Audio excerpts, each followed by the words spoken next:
বন্ধুরা, আপনারা কি কখনো গভীর সমুদ্রের নিচে হেঁটে হেঁটে মাছ শিকার করতে দেখেছেন? যারা তাদের জীবনে সমস্ত সময় সমুদ্রের মধ্যে কাটিয়ে দেয়। দিনের মধ্যে প্রায় 60 ভাগ সময় তারা পানির নিচে বাস করে। বলা হয়ে থাকে বহু বছর ধরে মরু বিদ্রোহের সঙ্গে স্থানীয় সরকারের সংঘাতের ফলে এই জাতীয় মানুষের সম্প্রদায় তৈরি হয়েছিল। সাধারণত একটি মানুষ পানির সর্বোচ্চ 40 মিটার পর্যন্ত গভীরে যেতে পারে এবং নিঃশ্বাস 1 মিনিট থেকে 3 মিনিটের মধ্যে শেষ হয়ে যায়। কিন্তু আপনি অবাক হবেন, এই সম্প্রদায়ের মানুষগুলো কোনো ডুবুরির সরঞ্জাম ছাড়াই সমুদ্রের প্রায় 230 ফিট গভীর পর্যন্ত যেতে পারে এবং সর্বোচ্চ 10 মিনিট পর্যন্ত নিঃশ্বাস ধরে রাখতে পারে। এছাড়াও ভূপৃষ্ঠের তুলনায় প্রায় 3 গুণেরও বেশি চাপ সহ্য করে সমুদ্রের গভীরে হেঁটে হেঁটে মাছ শিকার করে। যদি এরা প্রাতিষ্ঠানিকভাবে স্বীকৃতি পেত তাহলে এই রেকর্ডটি বিশ্বের সবচেয়ে বড় রেকর্ডের চাইতেও কয়েক গুণ বেশি হিসেবে স্বীকৃতি পেত। তাদের মধ্যে রয়েছে এখনো প্রাচীন বিনিময় প্রথা। কেন মানুষরা এ জাতীয় সম্প্রদায়গুলোকে নিজেদের কাছে রাখতে চায় না এবং কিভাবে তারা গভীর সমুদ্রের মধ্যে বছরের পর বছর ধরে বেঁচে আছে, আসুন জেনে নেই সেই বাজাও সম্প্রদায় সম্পর্কে, যে মানুষদের জন্ম এবং মৃত্যু হয় পানিতে অথবা সাগরে। আমাদের ইফতেখার আহমেদ চ্যানেলটিতে আপনি নতুন হয়ে থাকলে অনুরোধ রইল সাবস্ক্রাইব করার জন্য। আমাদের এই পৃথিবীতে মানুষরা বিভিন্ন জাতি, গোত্র ও সম্প্রদায়ে বিভক্ত। সব জাতিরই আচার, ব্যবহার, সংস্কৃতি ভিন্ন রকম, কিন্তু বিশ্বে এমন বিপুল গোত্র রয়েছে যাদের জীবনযাপন, রীতিনীতি অন্য সবার চেয়ে একদমই আলাদা। আর কিছু কিছু ক্ষেত্রে তারা অদ্ভুত বটে। আবার এমন কিছু জাতি আছে যারা আধুনিক জীবন কেমন হয় তা জানেই না। এখনো বর্তমান পৃথিবী থেকে 1000 বছর পিছিয়ে আছে এই জাতি। এমনই এক অদ্ভুত জাতি হচ্ছে সাম বাজাও। বিশাল সমুদ্রের বুকে গড় বাঁধা ও নির্ভয়ে পাড়ি দেওয়া বাজাওরা এক স্বনির্ভর গর্বিত গোষ্ঠী। কিন্তু ডাঙ্গায় নেই তাদের কোনো স্বীকৃতি। সাংবিধানিক অধিকার না থাকায় দেশগুলোয় তারা এক প্রকার অবৈধভাবে বসবাস করে। ফলে ডাঙ্গায় গড় বাঁধলে থাকতে হবে সমাজের সবচেয়ে অবহেলিত নিম্ন শ্রেণী হিসেবে। তাদের সন্তানেরা স্কুলে যেতে পারবে না, যুবকরা পাবে না আনুষ্ঠানিক কর্মসংস্থানের সুযোগ। বাজু বা সামা বাজাও নামেই এ জাতি বিশ্বের কাছে সুপরিচিত। এদেরকে দেখা যায় মালয়েশিয়া, ইন্দোনেশিয়া, ফিলিপাইনের কিছু অঞ্চলে, যারা এখনো টিকিয়ে রেখেছেন ফ্রি ড্রাইভিং এর প্রাচীন পদ্ধতিকে। বলতে গেলে এই সম্প্রদায় মানুষরা জন্ম নেয় সাগরে, আর তাদের মৃত্যুও হয় এই সাগরেই। তারা জীবিকা নির্বাহ করে এখানেই। এদের সঠিক ইতিহাস না জানা গেলেও ধারণা করা হয় কয়েকশো বছর ধরে তারা এই সাগরে যাযাবর জীবনযাপন করে আসছে।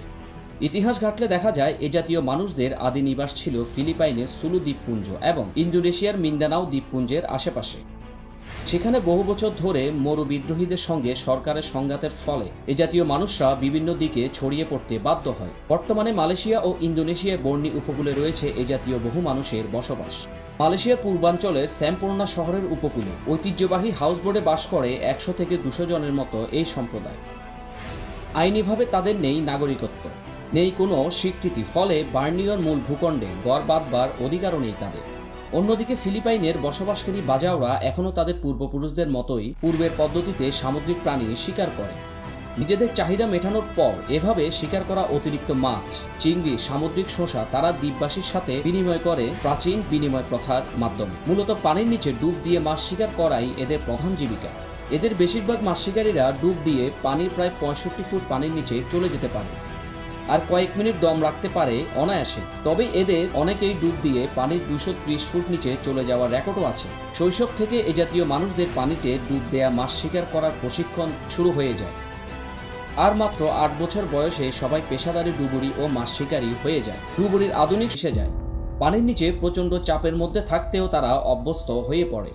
সেই সঙ্গে এক গবেষণায় দেখা গেছে এ জাতীয় মানুষের স্পিলিং সাধারণ মানুষের তুলনায় 50% বড় হয়ে থাকে, যা তাদের দীর্ঘক্ষণ পানির নিচে থাকতে সাহায্য করে।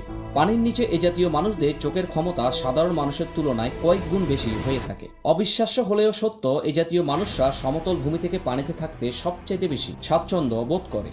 শুধুমাত্র সুপেয় পানি, নৌকা বানানোর কাজ ও জ্বালানির জন্য তাদের কাছাকাছি কোনো জনবসতিতে যাওয়ার প্রয়োজন হয়, তাও খুব অল্প সময়ের জন্য, যে কারণে এদের প্রায় গোটা জীবনই কেটে যায় এই পানিতেই। নৌকার মধ্যে ভাসমান জীবনযাপন করলেও উপকূল থেকে বেশ দূরে পানির উপর খুঁটি গেড়ে এরা ঘরবাড়ি তৈরি করে। কিন্তু এইসব ঘরবাড়িতে বিদ্যুৎ বা আধুনিক সুযোগ সুবিধার কিছুই থাকে না। এ জাতীয় মানুষরা লেখাপড়া দূরে থাক, তারা তাদের বয়সের হিসাব বা দিন তারিখ সম্পর্কে জানাটাও প্রয়োজন বোধ মনে করে না। কিন্তু সাগরের ব্যাপারে বা সমুদ্রের বিভিন্ন প্রাণী সম্পর্কে তাদের জ্ঞান আমাদের চাইতে অনেক বেশি। আর বংশ পরম্পরায় এই জ্ঞান প্রজন্ম থেকে প্রজন্ম পর্যন্ত বয়ে চলে। এ জাতি জলের জীবনে নিজেদের যেমন মানিয়ে নিয়েছে, তেমনি সমুদ্র এদের বেঁচে থাকার একমাত্র অবলম্বন। কিন্তু নানা কারণে এ জাতির বিভিন্ন প্রথা এখন হুমকির মুখে। কিন্তু কেউ কেউ চেষ্টা করছেন এই ডুব দেওয়ার পদ্ধতিকে বাঁচিয়ে রাখার জন্য। তবে বাজাওদের জীবনযাপনকে সবচেয়ে বেশি ব্যাহত করে মালয়েশিয়ার অভিবাসন আইন। এই আইনে আশ্রয় প্রার্থী, শরণার্থী, স্বল্পস্থায়ী অধিবাসী এবং সরকারি নথিভুক্ত নয় এমন রাষ্ট্রহীন ব্যক্তি বা সম্প্রদায়ের মধ্যে পার্থক্য স্পষ্টভাবে চিহ্নিত করা হয়নি। এর ফলে জটিল এক আইনি সংকটে রয়েছে এই সম্প্রদায়। 1970 সনে ফিলিপাইনের মিন্দানাও দ্বীপপুঞ্জে গৃহযুদ্ধ শুরু হলে যা আরও গুরুতরভাবে রূপ নেয়। সংঘাত থেকে বাঁচতে অনেক পরিবার বর্নিওর পূর্ব উপকূলে চলে আসে।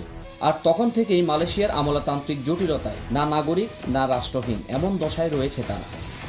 অসংখ্য ধন্যবাদ বন্ধুরা এতক্ষণ ধরে সময় নিয়ে এই কন্টেন্টটি দেখার জন্য। এই ধরনের আরও কিছু গুরুত্বপূর্ণ কন্টেন্ট আমাদের চ্যানেলে দেওয়া আছে, আপনার সময় থাকলে দেখে আসতে পারেন। ধন্যবাদ।